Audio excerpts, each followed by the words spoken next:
Okay, so it's another week over and done with, another weekend. We're back at it. It's Monday. What's been going on? So I've come on the computer, and the first thing I've done is just, okay, let me have a look. Trump travel ban.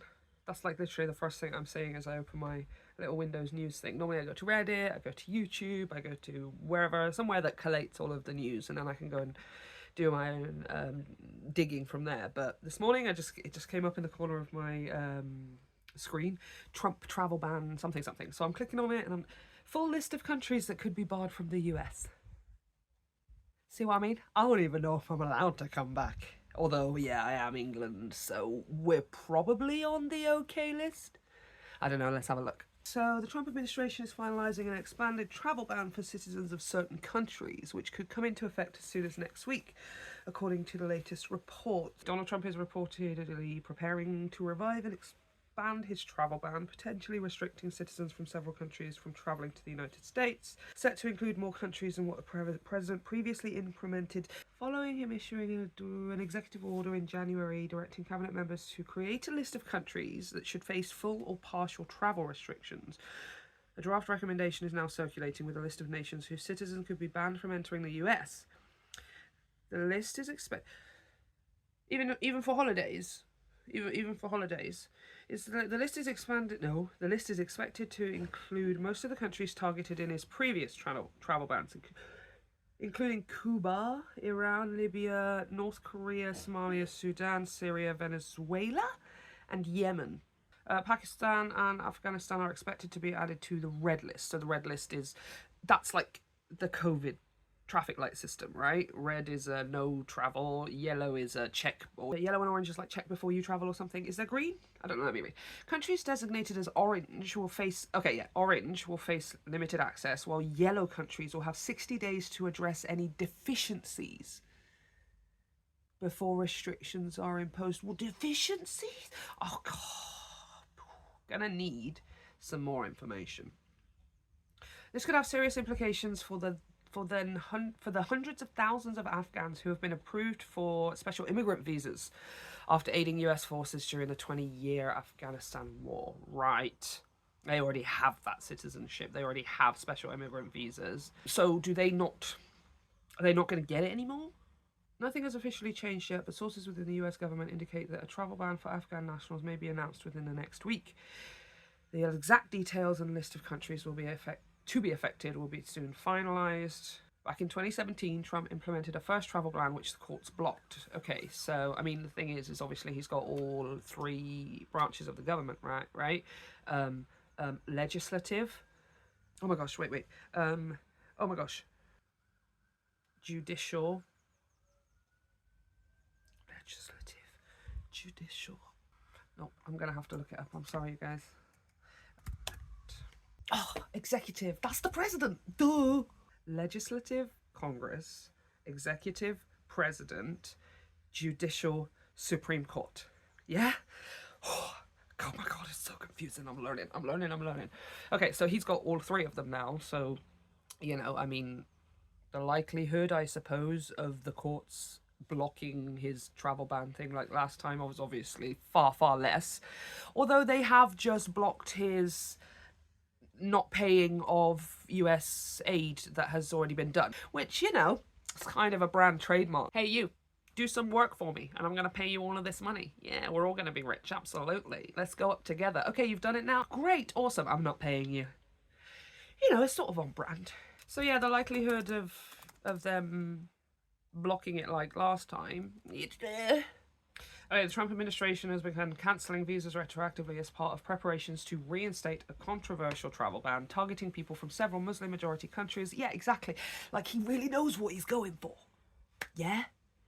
Do you think maybe he's been told this time around, don't call it a Muslim ban? Let's be a bit more diplomatic, if he can even understand what that means, but tactful in the way we go about this and call it a travel ban.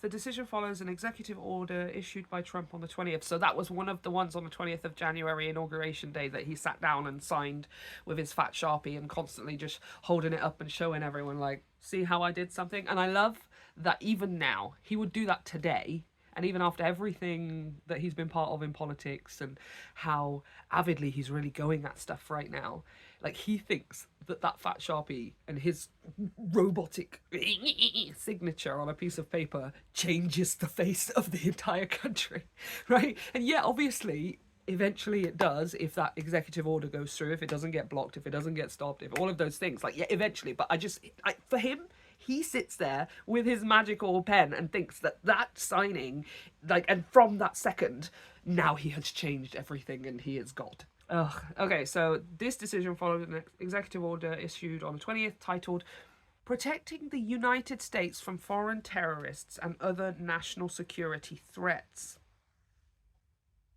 It's so interesting that you say that, Trump, because y'all guys literally just said stop investigating Russian cyber threats. Like, you literally stop investigating them even though they are cyber attacks. So you know what they are? Selective national security threats, yeah? The order outlines new security procedures for visa applicants and mandates a review of individuals who entered the United States during President Joe Biden's administration. I mean, it's kind of obsessed with Biden, isn't he? Yeah, and this is the thing. This is where it's going to cause the most distress and disorientation and confusion, is the fact that he is talking about reviewing the current visas that are already instated, possibly specifically for Muslims, maybe. And they're going to do that thing as well where they assume because you're from one of those countries, then you must be Muslim, you know. And even if you're not and you're a devout something else, they just won't believe you, you know. Like, if you're a Spanish speaking 5th generation American, do you know what I mean? I'm English, right? I could go over to Texas right now and just wander around speaking Spanish and somebody would go nuts about it, right? Because they don't know that I'm English, obviously. If I was just speaking Spanish and I'm brown. Oh, see, now this is what I wanted to look at specifically. Like, what does this kind of mean, right? So the red list, expected to include all countries previously subjected in a 2017 ban, plus Afghanistan and possibly Pakistan. So I'm assuming red is just no travel whatsoever. Probably until they want something, right? Again, is this holidays too? What if somebody just want to go to Disneyland? I don't know who wants to go to Disneyland. You know, bunch of kids. You know what I mean? I want to go to Universal, but like, what if you just wanna? What if you want to go Vegas? Yeah, but you're from Pakistan. It's my birthday or whatever. I want to go to Vegas and experience the nightlife, the Vegas life, just for 5 days or something. Like, is that no because you're on a red list? The orange list. Citizens from these countries will face stricter visa application processes. Wealthier individuals may be granted visas for business purposes, but immigration and tourist visas will be heavily restricted. When they say restricted, I feel like, is that like we're going to make it really, really hard for you to get it? Or when you do get it, a little bit sort of kind of like North Korea, you're only allowed in certain places and you are going to be watched very, very closely wherever you go and whatever you're doing. The yellow list. Countries on this list will be given 60 days to improve security measures and information sharing protocols with the US. Failure to comply, that's them blackmailing the country. You have 60 days to improve security measures in your own country, or to improve security measures with us. Information sharing protocols. Is that like things like, I mean, it's essentially saying, give us something and we will let you come into we will let your people come into the country. What's confusing me here is the fact that once upon a time, certainly back in the 80s and 90s and even 2000s as I was growing up and stuff, yes, everybody did want to come to America. Yes, it is just one giant, big, massive fake Hollywood thing or something. I don't know. That's our perception outside of US. That's what we've been shown. So yeah, we all very much wanted to come to America. Absolutely. I just, you know, I think that for some reason, the way that they seem to be going about this is under the guise that everyone still wants to go to America that same way that they used to. But it's like, but you're changing the landscape of your entire country.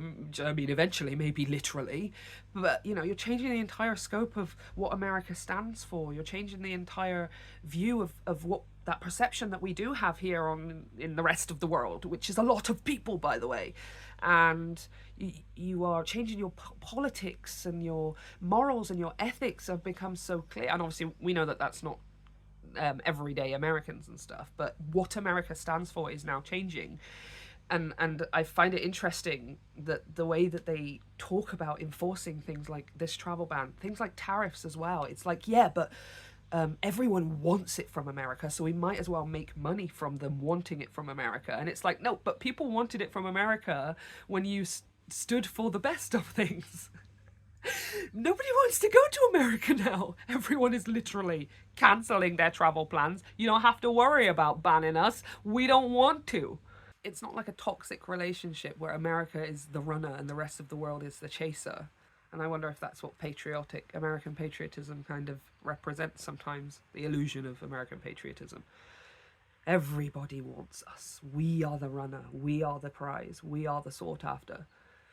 And it's like, no, you are sought after in so many ways, but not all of the ways.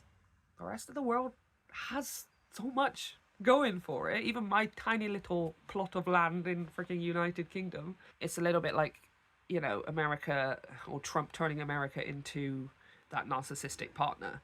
You know what I mean? If I start manipulating and saying, I'm going to leave you, I'm going to leave you, I'm going to leave it, then the rest of the world's going, no, please don't leave me. What can I do for you? Please. No. And the rest of the world's just like, okay, cool. I mean, we've got a bunch of friends and other partners and options. And, you know, there's the rest of the world, right? You know, you are not the entire world. We will attempt diplomacy.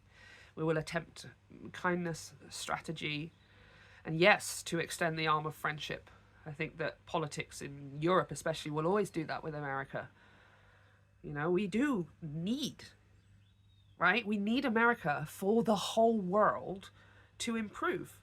But America needs the rest of the world to improve. We all need each other. It is not one all above the other. Sorry, Trump.